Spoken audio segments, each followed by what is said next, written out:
পর্যন্ত এই যে 15 দিনের এক পাক্ষিক কাল যাবৎ যে স্বচ্ছতা পাক্ষিক অভিযান উদযাপন করা হচ্ছে চকমনোহর প্রাথমিক বিদ্যালয়ে, প্রতিটা দিনের এক একটা বিশেষ বিশেষ থিম আমরা উদযাপন করেছি। ছাত্রছাত্রীরা সেখান থেকে অনেক কিছু শিক্ষামূলক তথ্য পেয়েছে, তারা শিখেছে, বুঝেছে এবং সেগুলো তাদের লেখা ও ড্রয়িং কম্পিটিশনের মধ্য দিয়ে আঁকায় তুলে ধরেছে।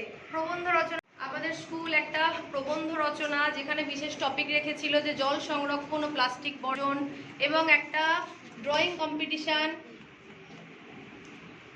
আমাদের স্কুলে এই স্বচ্ছতা পাক্ষিক উদযাপনের জন্য আনন্দ পরিসর ক্লাসে গত শনিবার ড্রয়িং কম্পিটিশান অর্থাৎ বসে আঁকো প্রতিযোগিতা এবং একটা প্রবন্ধ রচনার প্রতিযোগিতা করা হয়েছিল, যার মূল বিষয়বস্তু ছিল প্লাস্টিক বর্জন ও জল সংরক্ষণ। তার উপরে ওরা সুন্দর সুন্দর প্রবন্ধ লিখেছে এবং ছবির মধ্য দিয়ে তারা সারা এই 15টা দিন যাবৎ যা বুঝেছে সেটা ফুটিয়ে তুলেছে। তারই একটা প্রদর্শনী করা হয়েছে, ছেলেরা সেটা নিজেরাই দেখছে যে তারা কি এঁকেছে, কেমন ভাবে তাদের মনের ভাবটা ফুটিয়ে তুলেছে। এর মধ্যে থেকেই আমরা ফার্স্ট, সেকেন্ড, থার্ড চুজ করব এবং ওদের পুরস্কৃত করব। আপনারা দেখতেই পাচ্ছেন যে ওরাও খুব এনজয় করছে। দেখো তোমরা কে কি এঁকেছো।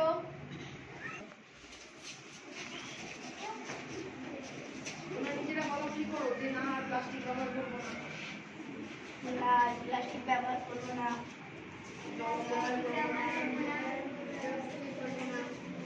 কোন ছবিটা ভালো হয়েছে?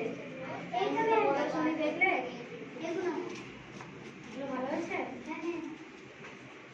লেখাটা পড়তে পারছো?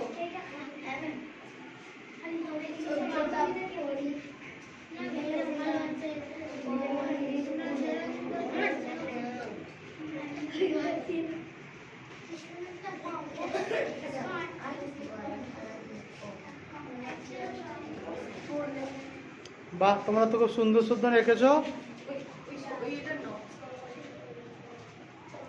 ভালো লাগছে তোমাদের?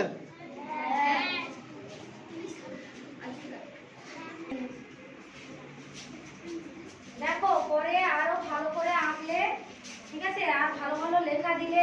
এই যে একটা মাত্র দড়িতে টাঙানো হয়েছে সেটা নিজেদের স্বরচিত, মানে নিজে নিজে লিখবে। কবিতা হোক, ছড়া হোক, গল্প হোক, চিঠি হোক, নাটক হোক, যা খুশি, হাস্য কৌতুক হোক, যাই হোক লিখে জমা দিতে হবে। সেটা যে কোনো টপিক।